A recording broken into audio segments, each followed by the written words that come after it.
ప్రభుత్వంలో కూడా మొత్తం డేటా తీసుకున్న తర్వాత మెడికల్ కాస్ట్ ఎట్ట తగ్గించాలని ఆలోచిస్తున్నాం.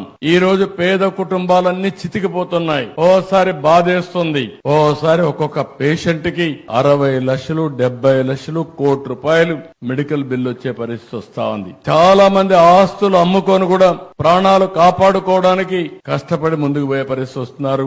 ఓసారి బతుకుతున్నారు, ఒకసారి చనిపోతున్నారు. కానీ చనిపోయిన తర్వాత ఆ ఫ్యామిలీని చూస్తే ఫైనాన్షియల్ గా చితికిపోయే పరిస్థితికి వస్తున్నారు. ఇవన్నీ దృష్టిలో పెట్టుకుని ఎలాంటి మెకానిజం మనం తీసుకురాగలుగుతాం, పేదవాళ్ళ ఆరోగ్యాన్ని ఏ విధంగా కాపాడుతాం, అందరికీ ఆరోగ్య ఖర్చుల్ని ఏ విధంగా తగ్గించగలుగుతామో దీనిపైన మేధావులందరూ ఆలోచించాల్సిన అవసరం ఉంది.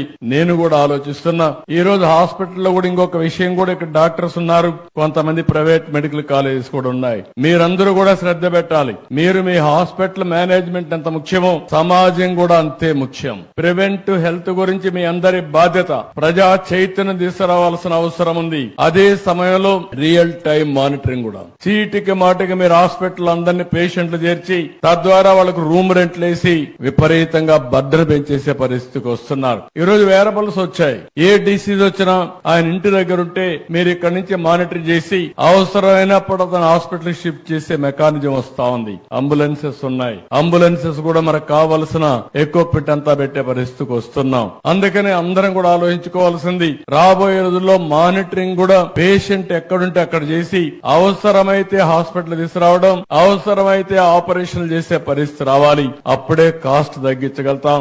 ఇవన్నీ కూడా టెక్నాలజీ వచ్చింది కాబట్టి మనం సమర్థవంతంగా చేసే పరిస్థితి వస్తుందని చెప్పి కూడా నేను మీకు తెలియజేస్తున్నా.